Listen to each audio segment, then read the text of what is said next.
मित्रांनो, आपण आपल्या घरामध्ये जे काही गहू, ज्वारी, बाजरी, हरभरा, कडधान्य याची साठवणूक करतो. पण मित्रांनो, साठवणुकीचा जर अभाव असला तर आपल्या गहू पिकामध्ये किंवा कोणत्याही धान्यामध्ये जे काही किडीचं प्रमाण त्यामध्ये आपल्याला दिसून येतं.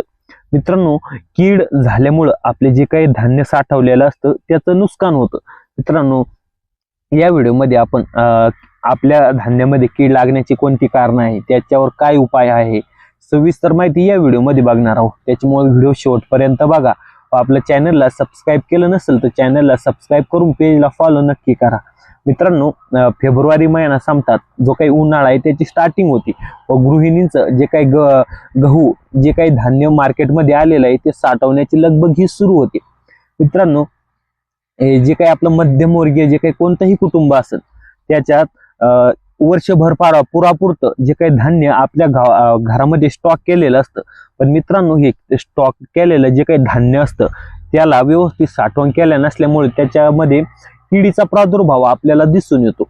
मित्रांनो, या किडीचा प्रादुर्भाव झाल्यामुळं आपले जे काही गहूचे धान्य आहे त्याचं खूप मोठं नुकसान होतं आणि ते धान्य आपल्याला नाईलाजानं टाकून द्यावं लागतं. तर मित्रांनो, आपल्या गहू धान्यामध्ये जर कोणते कारण असे आहे की त्याच्यामुळे आपल्या गहू धान्याला कीड लागते. मित्रांनो, सर्वात महत्वाचं जे काही आपण गहू मार्केटमधून घेतो त्याच्यात आर्द्रता असते.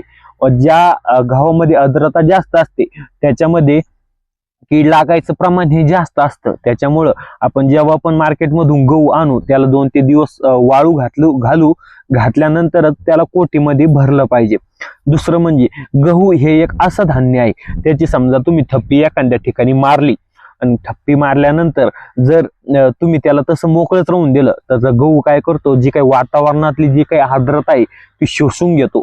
त्या आर्द्रतेमुळे गहू धान्याला जी काही कीड लागण्याची शक्यता जास्त असते.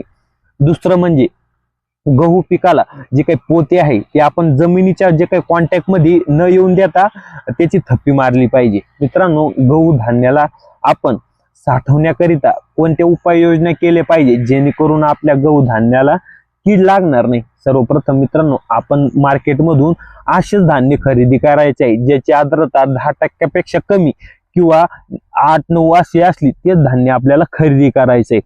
त्याच्यानंतर आपल्याला जे काही पत्र्याच्या किंवा सिमेंटच्या ज्या काही कोठ्या आहे त्यांचा वापर करायचा आहे.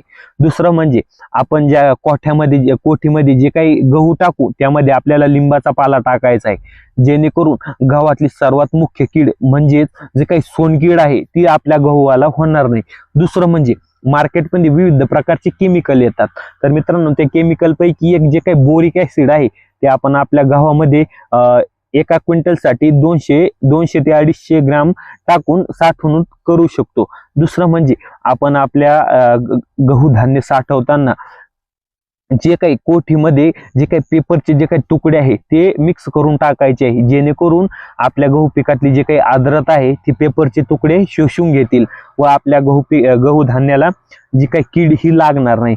त्याच्यानंतर आपण जेव्हा गहू जे काही साठवणूक करू तेव्हा आपल्याला खाली फळ्या टाकायची आहे किंवा पॉलिथिन बॅग टाकायची आहे जेणेकरून जमिनीतून जी काही आर्द्रता निघणार आहे त्याचा संपर्क आपल्या गव्हाच्या पोत्याशी होणार नाही व किडीचं प्रमाण हे कमी राहील. दुसरं म्हणजे आता मार्केटमध्ये नवीन जे काही बॅग आलेला आहे पॉलिथिन बॅग, आपली समजा पोती आहे, पोती पूर्ण कव्हर करून आपण त्याला एअरटाईट कंटेनर मध्ये ठेवू शकतो जेणेकरून हवेचा आर्द्रतेचा त्या पोत्यांशी काहीही संबंध येणार नाही व आपल्या गहू धान्याला जी काही कीड आहे ती लागणार नाही. तर मित्रांनो, हे पूर्ण जेवढ्या बी जे काही पद्धती आहे तुम्ही तुमच्या गहू साठवणूक करण्यासाठी करू शकता व तुम्हाला कोणती पद्धत ही आवडली व तुम्ही कोणती पद्धत त्यामध्ये अवलंबणार आहे ती मला नक्की कमेंट करून सांगा. व चॅनलला आतापर्यंत सबस्क्राईब केलं नसेल तर चॅनलला सबस्क्राईब करा व पेजला फॉलो करायला अजिबात विसरू नका. धन्यवाद.